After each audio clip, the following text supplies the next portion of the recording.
वैष्णव की दूसरी निष्ठा होती है तुलसी निष्ठा।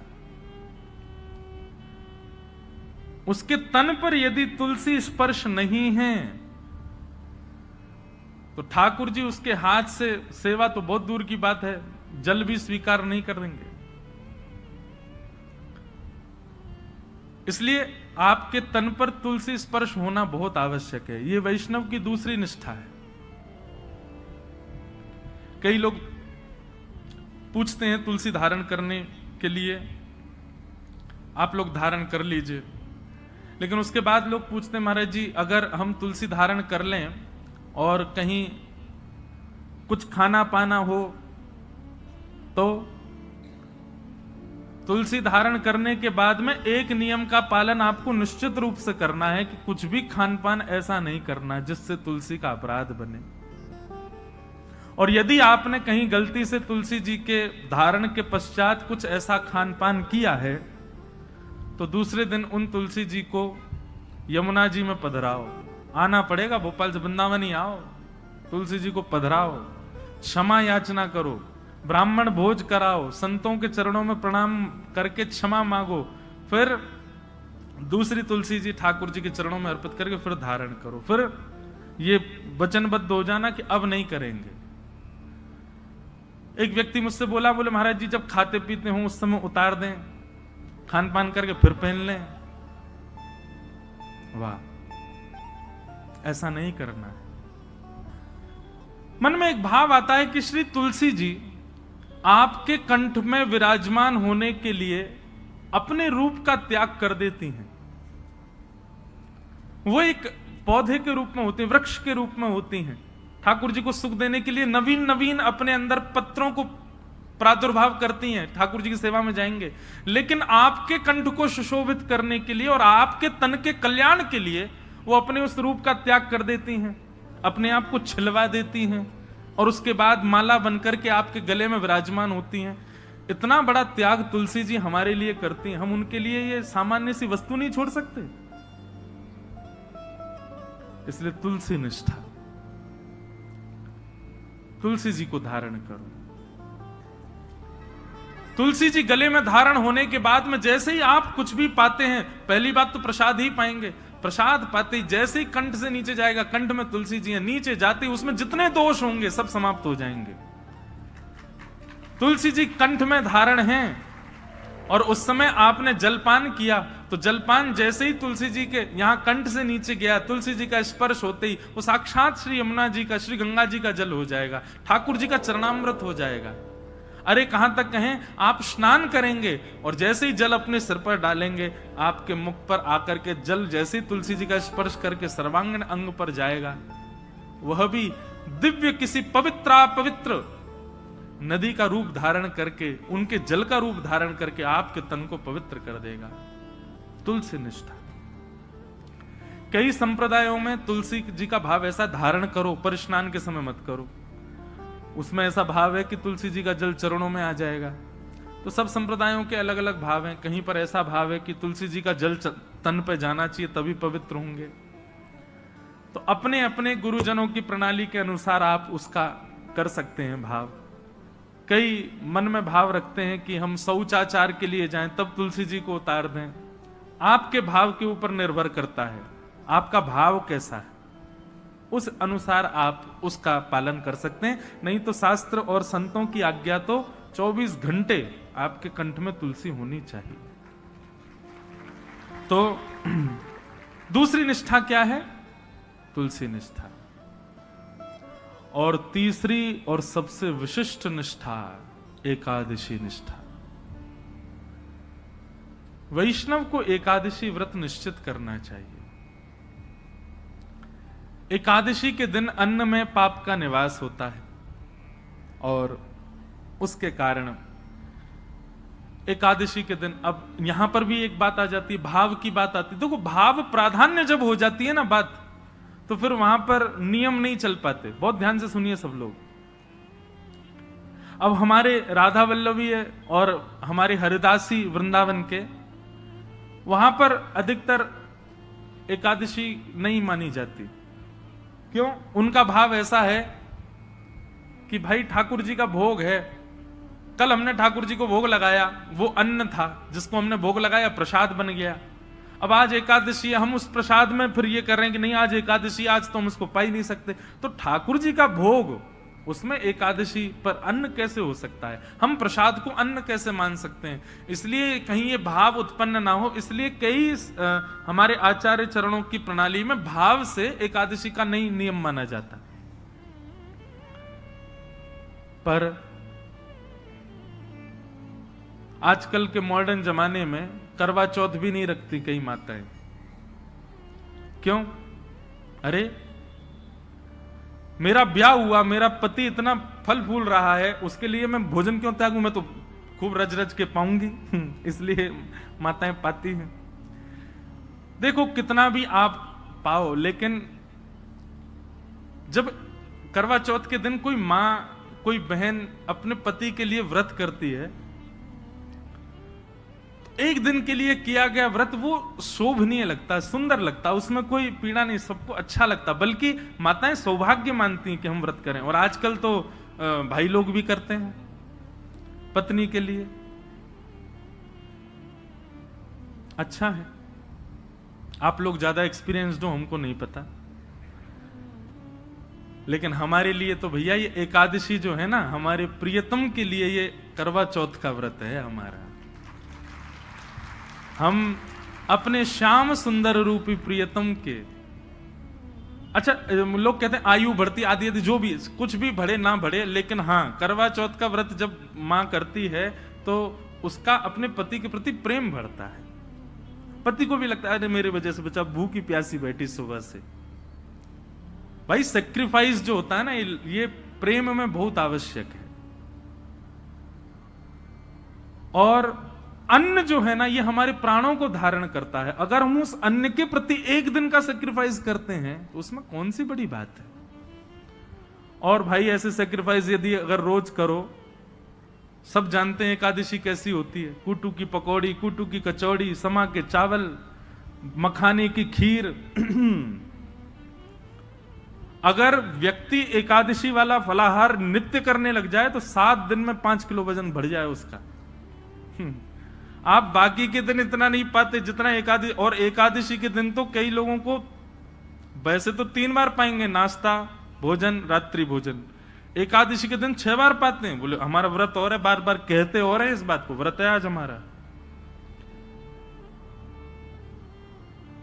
सब बातों की बात एकादशी करनी चाहिए। और उसके पीछे भाव क्या है? हम अपने प्रियतम के लिए, बस हमारा भक्ति में प्रेम बढ़े, हमारी प्रेम लक्षणा भक्ति बढ़े, हमको वो और प्रिय लगे, उसके लिए हम व्रत कर रहे हैं। अन्न जल का त्याग करके, फलाहारी होकर के व्रत कर रहे हैं। पर हम एक बात आपसे निवेदन करें, एकादशी में कुछ चीजें और मिलाइए। व्रत का मतलब क्या होता है? हमने एक पर्टिकुलर वस्तु का त्याग कर दिया। पर एक बात मेरे मन में कभी कभी आती है कि अन्न का त्याग करना कोई बहुत बड़ी बात नहीं है।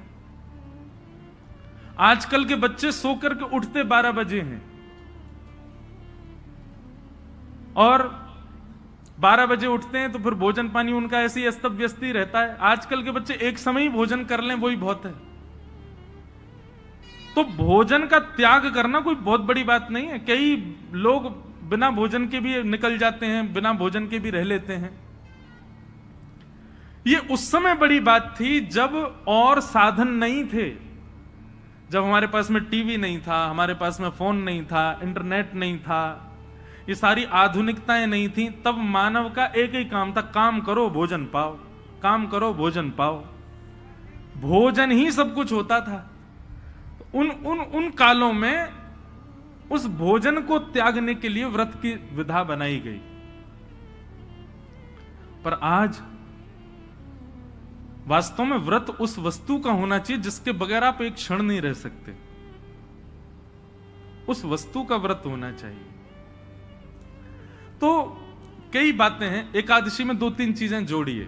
अब आज की तो निकल गई, अगली एकादशी आवे तो जैसे जो आपका अवगुण है, जैसे कई भाई लोगों को, कई लोगों के अंदर अवगुण आ जाता है, कुछ खान पान का अवगुण हो, स्वभाव व्यवहार का अवगुण हो। सब जानते हैं कि मेरे अंदर अवगुण क्या है। मुझे क्रोध बहुत आता है, मुझे इसके प्रति ईर्ष्या होती है, मुझे ऐसा लोभ होता है, मुझे इसके प्रति मोह है। ये जो जो आपकी दूषितताएं, उनका व्रत कीजिए। सावधानी से सुनो, सब लोग इधर देखो, कथा सुनो। अपनी दूषित वस्तु जिसके बगैर आप एक क्षण नहीं रहते, उसका त्याग कीजिए, तब व्रत माना जाएगा।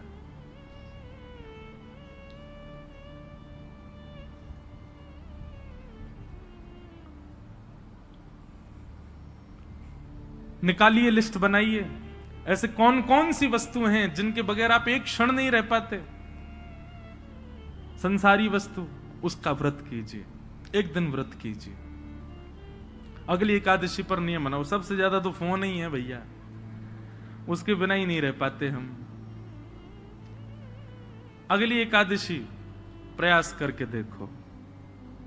हम अपने ऊपर इसलिए लागू नहीं कर सकते, हम तो सफर में रहते हैं, इधर उधर आना जाना लगा रहता है, तो कुछ ना कुछ काम रहते हैं, तो इसलिए हम वो तो नहीं करते। फिर एकादशियों पर इंद्रियों की एकादशी करो, जैसे नेत्रों की एकादशी। नेत्रों की एकादशी मतलब आज नेत्रों से केवल और केवल ठाकुर जी और ठाकुर जी के भक्तों का दर्शन करेंगे। ठाकुर जी का दर्शन और ठाकुर जी के भक्तों का दर्शन। तो एकादशी के दिन बस लगे हैं, अब नहीं जा सकते वृंदावन, तो फोन पे ही दर्शन करो। राधा वल्लभ जी, राधा रमन जी, श्री वृंदावन बिहारी लाल जी, गोविंद देव जी, गोपीनाथ जी, द्वारिकाधीश जी, बद्रीनाथ जी, सुबह से लगे दर्शन करने में। और वैष्णवों का दर्शन करो, चुन करके निकाल के अपनी बाइक गाड़ी जाओ, संतों के यहां जाओ, वैष्णवों के यहां जाओ, जाकर के उनको प्रणाम करो। एकादशी ऐसे व्यतीत करो। नेत्रों की एकादशी। कानों की एकादशी क्या? आज इन कानों से केवल भगवत चर्चा सुनेंगे। सूर्योदय से लेकर के सूर्यास्त तक और कुछ करना ही नहीं है। कीर्तन और भजन, केवल भगवत चर्चा ही श्रवण करनी है। कानों की एकादशी। मुख की एकादशी दो प्रकार से हो सकती है, या तो मौन रहो, या फिर केवल और केवल भगवान नाम ही कहो, और कुछ बोलना ही नहीं है, केवल भगवान नाम। मुख की एकादशी। हाथों की एकादशी कैसे? निकालो, सवेरे निकल जाओ 6 बजे महाराज, मंदिर जो हैं आपके क्षेत्र में सबकी सफाई करना, सब जगह जाकर के स्वच्छता करना, सबके ठाकुरों की सेवा करना, हाथों से सेवा। पैरों की एकादशी, प्रदक्षिणा करो, परिक्रमा, गैया की परिक्रमा, माता पिता की परिक्रमा, मंदिरों की परिक्रमा। ऐसे भैया अपने तन से एकादशी करो, केवल अन्न छोड़ने मात्र से काम। ये आगे की विधा है, पहले अन्न से ही शुरू कर लो, पर शुरू करो। ये 3 निष्ठाओं का यदि आपने पालन कर लिया तो दावे से कह रहे हैं अंतिम श्वास से पूर्व ही ठाकुर जी का निश्चित दर्शन होगा, निश्चित ठाकुर जी अनुग्रह करेंगे। और भाई प्रयत्न तो करने पड़ेंगे, बिना प्रयत्न के ठाकुर जी तो नहीं मिल रहे। हम इतने बड़े भक्त तो है नहीं कि ठाकुर जी बेचारे हो गए कछु ना करे, आज में ले आओ याते। कछु तो करो, ऐसा तो कछु जीवन में लाओ जैसे लाल जी आप सो प्रसन्न हो, आवे आपके समीप। और एक बात मैं आपसे कहूं, पाव भाजी खा लो बाहर किसी ढकेल पर, 20 रुपए का मिल जाएगा। वही पाव भाजी 5 स्टार होटल में खाओ 500 रुपए का। क्यों? प्रस्तुतिकरण में भेद है। ऑफरिंग, वो ऑफर करने का नतीजा है कि वहां महंगा है, यहां सस्ता है। ठीक वैसी भक्ति भी है। एक लोटा जल लिए, उसी में तुलसी डाल दी, उसी में चावल डाल दी, उसी में रोली डाल दी, उसी में चीनी डाल दी, उसी में सब डाल दी, जा गए शंकर जी पर चढ़ा के और नियम करके त्रिपुंड लगा के बेलपत्र चढ़ा के सिर पे लेके आ गए। एक तो ये ऑफरिंग है और एक दूसरी ऑफरिंग है, सारी सामग्री बढ़िया सुंदर सजा करके लेकर के गए, एक एक करके एक एक सामग्री शंकर जी पर चढ़ा रहे हैं, सुंदर कोमल हाथों से शंकर जी के सुंदर अभिषेक कर रहे हैं, और उसके बाद में सुंदर इत्र लगा करके त्रिपुंड लगा करके प्रणाम करके खूब देर रज रज के भाव से करके आ रहे हैं। दोनों में अंतर है कि नहीं? भक्ति में प्रस्तुतिकरण देखिए, आप कैसे प्रस्तुत कर रहे हो। केवल करना है ये नहीं, इससे बढ़िया तुम मत ही करो। केवल एकादशी करनी है, हमको अन्न नहीं खाना, लेकिन पूरे नाक में दम कर दिया घर के में, जे बनाओ जे बनाओ, भूख लगी है केला लाओ, ये बनाओ ये करो। ऐसी क्या फायदा? एकादशी एकादशी जैसी दिखनी चाहिए, उसका प्रस्तुतिकरण ऐसा रखो। ये जो भाव हम आपको बता रहे हैं, हम तो 10% बताएंगे, बाकी आपको विचार करने पड़ेंगे। अब अगली एकादशी होगी, उसमें क्या करना चाहिए जिससे ठाकुर जी प्रसन्न हो। क्योंकि एकादशी के दिन ठाकुर जी दोनों नेत्र खोल करके सब पर दृष्टि डाल करके सबकी क्रियाएं चेक करते हैं। एक प्रकार से ये समझ लीजिए, एकादशी अवसर है, 15 दिन में जो आपने किया उससे निवृत्त होने का अवसर है। इसका मतलब ये नहीं कि 14 दिन सब आपने किए, बोले एकादशी आई रही है सब बढ़िया कर लेंगे उस दिन। अवसर है, अवसर मिला, अब अगले दिन से प्रयास करें कि अब दूषित नहीं करना है। बहुत सारे भाव हैं, मैं तो बोलते ही चला जाऊंगा। हमारे गुरुदेव एक बात कहते हैं कि भाव थोड़े कह करके और फिर आगे बढ़ो। मैंने कहा क्यों गुरुजी, पूरा प्रस्तुतिकरण नहीं कर? बोले नहीं, कुछ गृह कार्य रहने दो ना, उनको भी सोचने दो, श्रोताओं को भी। तो अब आगे की चीज आप विचार करो। ये 3 निष्ठाएं हैं, इन तीनों निष्ठाओं में एक चीज का ध्यान रखना है, प्रस्तुतिकरण। नाम जप कितना कर रहे हैं ये जरूरी नहीं है, पर जितना कर रहे हैं कैसे कर रहे हैं ये आवश्यक है। तुलसी निष्ठा केवल गले में पहन करके डोल रहे हैं ये नहीं, तुलसी जी को धारण करके आप कितना मान सम्मान का ध्यान रख रहे हैं, कितने आचार विचार की शुद्धता कर रहे हैं ये आवश्यक है। एकादशी कर रहे हैं, पर एकादशी के दिन आपका व्यवहार, आपका स्वभाव, आपकी क्रियाएं कैसी हैं उसका ध्यान रखें। तो आज एकादशी है और आज हमारे वृंदावन के मुकुटमणि ठाकुर जी श्री राधा वल्लभ लाल जी को जिन्होंने प्रकट किया, ऐसे श्री हेतरवंश महाप्रभु, उनका प्रादुर्भाव हुआ, उनका प्राकट्य आज के दिन हुआ। बंधुओं, श्री महाप्रभु जी जो हैं ये वंशी के अवतार हैं, ठाकुर जी की वंशी।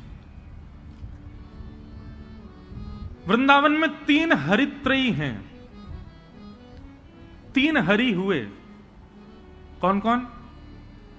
पहले हरिवंश महाप्रभु, दूसरे स्वामी श्री हरिदास जी और तीसरे हरिराम व्यास जी।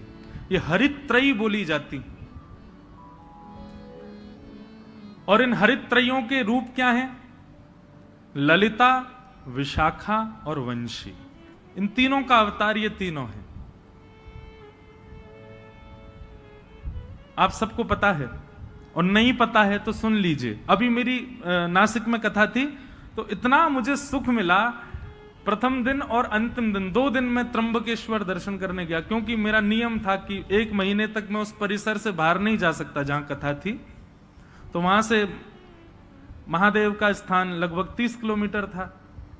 प्रथम दिन गया अनुष्ठान से पूर्व, तो जैसे ही मैं पहुंचा कितना सुख मिला। देखो वहां के सारे पुजारी जो अपने त्र्यंबकेश्वर भगवान के सेवाधिकारी, मैं जैसे ही पहुंचा तो मुझको लेकर के गए, बोले आप चलो गर्भगृह में अंदर प्रणाम करने। मैंने कहा नहीं भैया, देखो मैं खुद वीवीआईपीओ के कथाओं में जाकर के जो है उनकी बुराई निंदा कर देता हूं, खुद बन के जाऊं तो बड़ा विचित्र लगता है। बोले नहीं नहीं, आपको चलना पड़ेगा।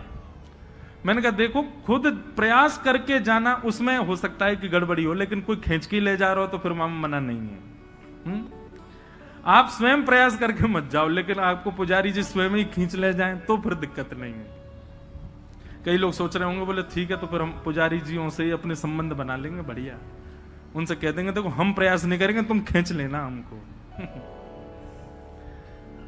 तो ले गए, अंदर जाकर के महादेव के सामने कुछ स्तुति आदि की, उसके बाद पुष्प अर्पित किया और मेरा रोम रोम पुलकित हो गया। जैसे ही मैंने प्रणाम किया, सारे पुजारी एक स्वर में बोले बोलो श्री राधा वल्लभ लाल की।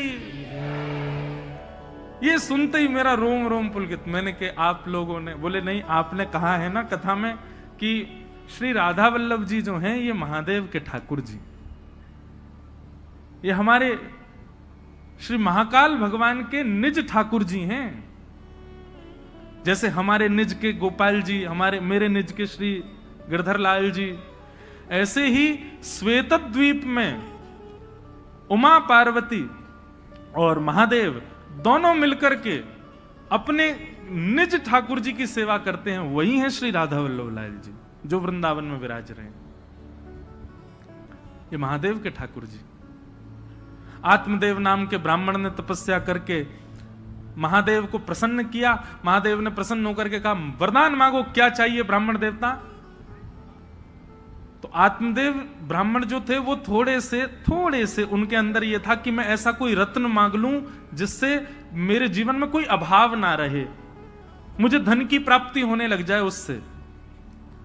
और आत्मदेव ब्राह्मण ने महादेव से कहा, बोले आपके पास जो सबसे बहुमूल्य रत्न हो वो मुझे दे दीजिए।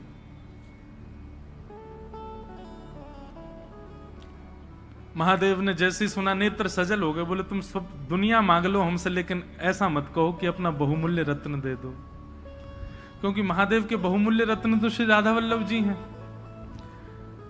महादेव ने जैसे मना किया, बोले रत्न मत मांगो, बाकी चाहे दुनिया की कोई वस्तु मांग लो। तो आत्मदेव ब्राह्मण को लगा रत्न बड़ा महंगा है, तभी देने से मना कर रहे हैं। चरणों में गिर गया, बोले चाहिए तो वही रत्न चाहिए जिसके लिए आप मना कर रहे हो, नहीं तो कुछ नहीं चाहिए।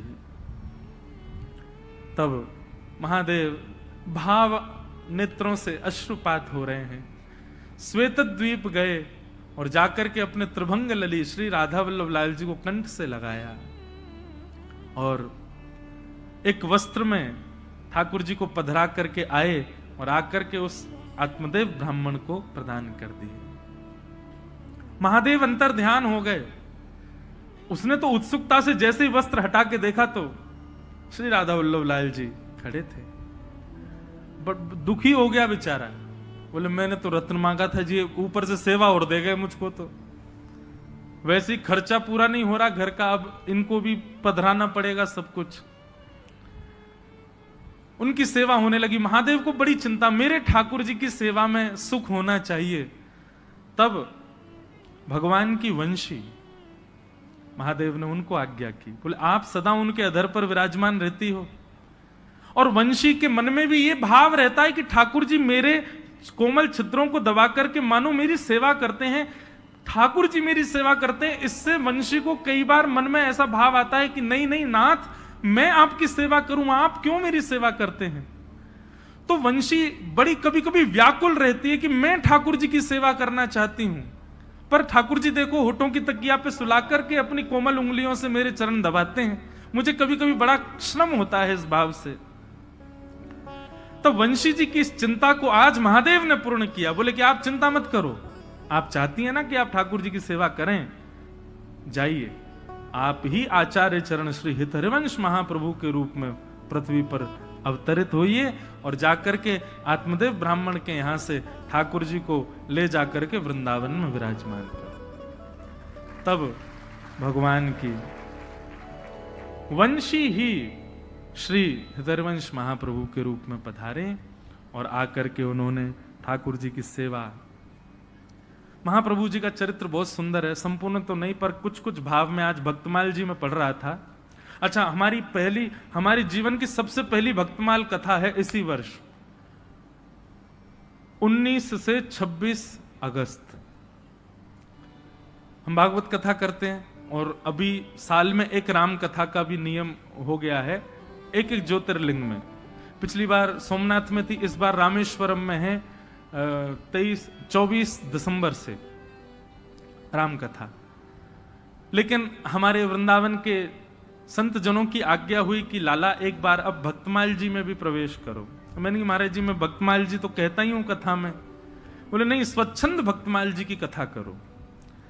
तो जन्माष्टमी के अवसर पर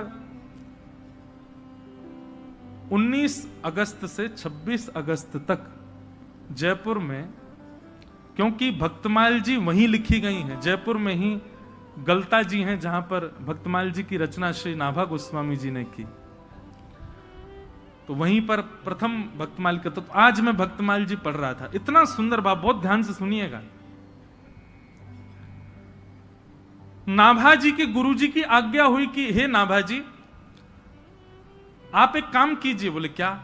आपकी भक्ति इतनी तीक्ष्ण है, आपकी भक्ति इतनी प्रबल हो चुकी है, अब आप एक काम करो, बड़े बड़े रसिक जनों ने तो ठाकुर जी का यश गाया, पर आप ठाकुर जी के भक्तों का यश गाओ। तो नाभाजी ने भक्तमाल जी का मन बनाया कि अब मैं भक्तों की माला बनाऊंगा, भक्तों के एक बात सदैव याद रखना, ठाकुर जी का यश गाना ज्यादा कठिन नहीं है, ठाकुर जी के भक्तों का यश गाना बहुत कठिन है। ठाकुर जी के भक्तों का यश कहना बड़ा कठिन काम है, उसको समझना। ठाकुर जी की कृपा आप समझ जाओगे, पर भक्तों की लीला आप नहीं समझ पाओगे। तो श्री नाभाजी ने मन में विचार किया कि यश गाऊं ठाकुर जी के भक्तों का, तो श्रोता किसको बनाऊं। तो श्री नाभा गोस्वामी जी ने मन में विचार किया कि भगवान का यश भक्त सुनते हैं, तो भक्तों का यश ठाकुर जी सुनेंगे। और 24 अवतारों का सबसे पहला स्मरण किया नाभाजी ने। 24 अवतार बैठाए अपने सामने, ठाकुर जी के 24 अवतारों का आवाहन करके और उनको ही श्रोता बना करके नाभाजी ने भक्तमाल जी कहनी प्रारंभ की। उसमें सारे भक्तों के चरित्र आए, सुग्रीव जी से लेकर के हनुमान जी महाराज तक, और महाराज गरुण जी से लेकर के और श्री रामानुजाचार्य जी तक, सारे भक्त चिंतन करते जाते, जो जो भक्त अपने। अच्छा, एक और बात है, भक्तमाल में किन किन भक्तों के चरित्र हैं, तो श्री नाभाजी कहते हैं ठाकुर जी तो सबको प्रिय हैं, पर भक्तमाल में उन भक्तों के चरित्र हैं जो ठाकुर जी को प्रिय हैं। क्योंकि भाई 24 अवतार सामने बैठे हैं, तो 24 अवतार उन्हीं को सुनना चाहेंगे जो उनके प्रिय हों। उन भक्तों के चरित्र आए, लेकिन सारे भक्त आ गए भक्तमाल जी में, हमारे वृंदावन के रसिक जन नहीं आए।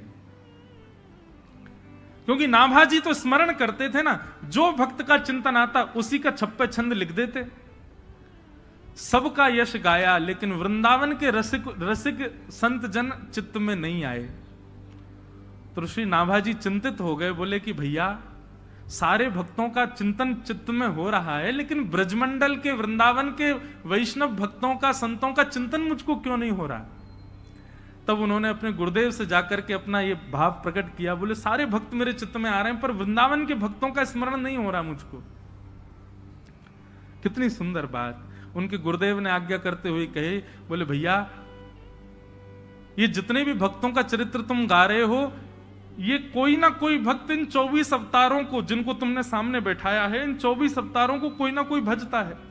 कोई हयग्रीव भगवान को भजता है, कोई नृसिंह भगवान को भजता है, कोई बराह भगवान को भजता है, कोई कृष्ण को भजता है, कोई राम जी को भजता है, पर वृंदावन के तो सब श्री किशोरी जी को भजते हैं। और जब तक किशोरी जी नहीं आएंगी तब तक ब्रज के रसिक नहीं आ सकते। जय हो। ये भाव जैसे पढ़ाना, नेत्र सजल हो गए कि जब तक किशोरी जी का स्मरण नहीं करोगे नाभाजी, तब तक ब्रजमंडल के संत तुम्हारे चित्त में नहीं आ सकते, रसिक जन नहीं आ पाएंगे।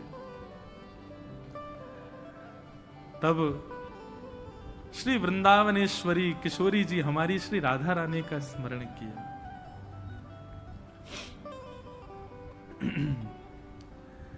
एक भाव